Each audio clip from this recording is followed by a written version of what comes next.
Seperti biasa, kita langsung saja mulai. Itu the point saja, nggak usah opening omong kosong tete pengen terlalu banyak ya.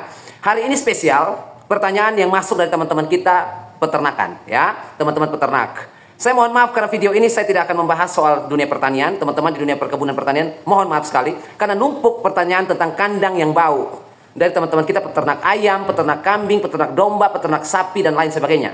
Numpuk kandang kami bau. Banyak kami lihat informasi solusi untuk mengatasi kandang yang bau ya. Tetapi rata-rata solusi itu mahal, biayanya besar. Ada nggak Pak solusi yang murah tetapi efektif?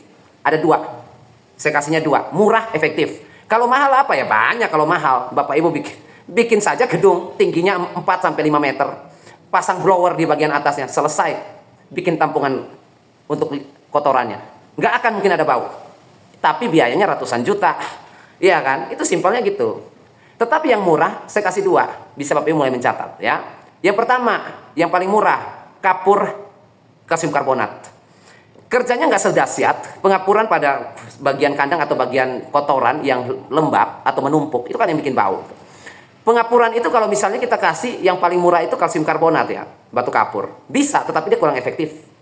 Seperti itu ya. Bisa tetapi kurang efektif pengapuran dengan kalsium karbonat. Nah, yang efektif itu apa? Yang efektif itu adalah kalsium oksida. Kapur kalsium oksida seperti apa contohnya? Kapur tohor atau kapur untuk sirih gitu loh, nyinyir, apa namanya, nginang gitu loh. Kapur yang biasa orang-orang dulu nginang, kapur sirih istilahnya, nah, kapur tohor. Nah itu kalsium oksida. Itu bisa, kerjanya efektif, kerjanya cepat. Seperti itu ya. Itu kalau kalsium oksida. Harganya nggak terlalu mahal juga ya, dibandingkan dengan batu kapur atau kalsium karbonat, tidak terlalu mahal ya. Kalau Bapak Ibu mau menggunakan itu boleh pengapuran. Dilakukan rutinitasnya berapa lama Pak? Apakah satu kali pengapuran? Tidak. Pengapuran menggunakan kalsium oksida atau kapur tohor maupun kalsium karbonat CaCO3 bisa kita lakukan pengapuran itu 3 hari sekali. Kalau misalnya peternakannya dekat dengan pemukiman warga, warga resah ya, warga tidak nyaman dan lain sebagainya, 3 hari sekali pengapurannya. Seperti itu ya. Itu pengapuran itu tidak ditabur semua juga. Pengapuran itu Bapak Ibu hanya tujukan pada tumpukan-tumpukan kotoran. Seperti itu ya, karena amoniak di dalam tumpukan itu lebih banyak, makanya itu yang membuat bau.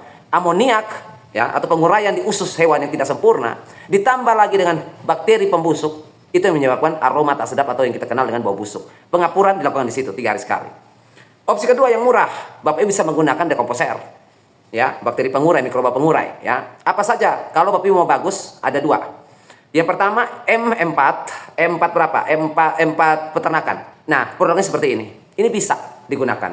Cara pakainya gimana? Cara pakainya Bapak Ibu ambil 20 mili M4 ini, masukkan ke dalam air ya. Kalau bisa air hujan itu bagus, air tampungan AC itu juga bagus, air murni. Kemudian air buangan kulkas itu juga bagus ya. Air sungai itu juga bagus. Seperti itu ya. Campurkan 20 mili dekomposer M4 peternakan dengan 1 liter air.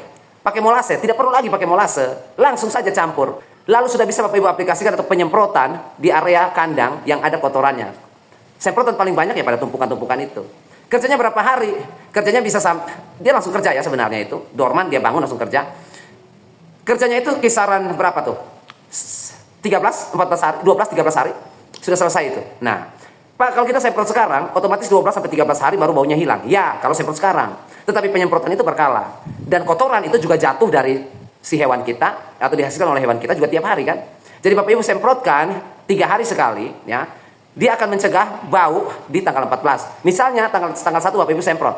Tanggal 14 kotoran yang hari ini tanggal 1 ini ada, tanggal 12 13 udah nggak bau lagi dia. Udah selesai diurai. Dipecah dari bentuk kompleks amonia, dipecah menjadi yang lebih sederhana ya oleh mikroba itu. Kotorannya yang baru dikeluarkan 3 hari kemudian akan diselesaikan di tanggal 15. Jadi kandang dimulai dari Bapak Ibu semprot mulai dari tanggal 1, 3 hari sekali ya. Tanggal 1, tanggal 1, tanggal 3, tanggal 6, tanggal 9 disemprot terus ya dengan campuran 20 mili per 1 liter. Disemprot rutin seperti itu terus. Nah, maka dia akan bau sampai tanggal 13 stop baunya. Setelah tanggal 13 sudah tidak ada bau lagi selamanya. Selama penyemprotan dilakukan 3 hari sekali. Seperti itu ya. Nah, kalau ada solusi lain tetapi saya tidak bisa jelaskan di sini kan solusinya kurang begitu efektif. Misalnya tanaman-tanaman penyerap bau ada memang ya, beberapa tanaman bisa menyerap bau, tetapi tidak begitu berdampak besar. Kita mau instan karena warga sudah komplain ya, sudah resah dengan bau kandang kita. Makanya kita butuh yang murah dan cepat ya, seperti itu. Pak, kalau misalnya saya pakai M21 yang jago itu, produknya seperti ini, bisa. Ini lebih bagus malah. Ya, ini lebih bagus, jauh lebih bagus ya. Kalau hanya harganya 2 kali lipat dari M4 peternakan. Seperti itu ya. Nah, itu solusi yang paling murah dan paling efektif. Seperti itu. Kalau solusi lain mahal biayanya. Nah, yang Bapak Ibu tanyakan kan mencegah kandang tidak bau yang murah. Ya ini, barang dua ini dan kapur tohor kalau bisa. Oke, Bapak Ibu akan bertanya lagi.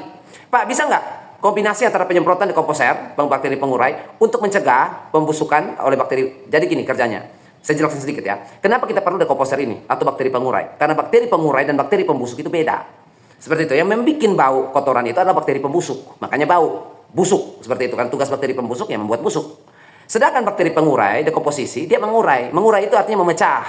Yang tadinya besar menjadi kecil-kecil. Kayak batu besar, bongkahan batu, ditumbuk atau dipecahkan menjadi kerikil-kerikil kecil. Seperti itu ya. Nah, ringan nggak kalau jadi kerikil? Ya ringan. Kalau dalam bongkahan besar, berat nggak? Ya berat. Itu bedanya dekomposer ini memiliki bakteri pengurai dengan bakteri pembusuk di alam. Ya, itu. Jadi tujuan kita menggunakan bakteri dekomposer ini agar bakteri pengurai itu mendominasi kotoran hewan di kandang kita. Sehingga bakteri pembusuk merasa terintimidasi, jumlahnya ditekan dan akhirnya habis. Sehingga nanti yang mengerjakan kotoran itu adalah bakteri pengurai saja. Seperti itu ya. Nah, itu kerjanya, penjelasannya seperti itu. Nah, boleh nggak Pak kita campur nih? Kerjanya dua nih, biar jos, kan murah-murah juga kok. Pengapuran dengan dekomposer. Bisa nggak? Bisa. Bisa-bisa saja ya. Tetapi kalau yang pertama, jumlah jangan terlalu banyak kalau mau dicampur ya. Kapurnya sedikit saja. Kalau misalnya pakai kapur tohor juga sama, lebih sedikit lagi ya. Tetapi kalau Bapak Ibu banyakin kapurnya, apakah dekomposisi tetap terjadi? Penguraian bisa tetap terjadi, tapi menghambat, khususnya kapur tohor atau kalsium oksida. Dia akan menghambat kerja mikroba M21 atau M4 ini. Karena dia bisa membunuh. Ya, dia bisa membunuh ya. Dia lebih panas sifatnya dan dia bisa membunuh mikroba ya, kalau dosisnya salah. Makanya kalau saya sarankan pengapuran dilakukan hari pertama tanggal 1, kemudian tanggal 3 kita lakukan penyemprotan dekomposer ya, dengan campuran 20 mili per 1 liter. Seperti itu ya. Jadi kalau Bapak Ibu, solusi masih terlalu banyak Bapak Ibu, tetapi saya pilihkan yang paling efektif karena saya juga peternak masalahnya ya. Oke, sampai jumpa di video selanjutnya. Terima kasih untuk Bapak Ibu para petani dan pekebun yang juga menyaksikan video ini. Walaupun video ini kita tujukan untuk peternakan, karena sisi lain agrikultur yang namanya agrikultur itu kita membantu petani dan juga peternak ya, karena rata-rata petani dia punya ternak, rata-rata peternak juga punya lahan. Seperti itu ya. Sampai jumpa di penjelasan selanjutnya. Terima kasih dan akhir kata saya ucapkan, tetaplah selalu berbagi dan menabur kebaikan setiap saat.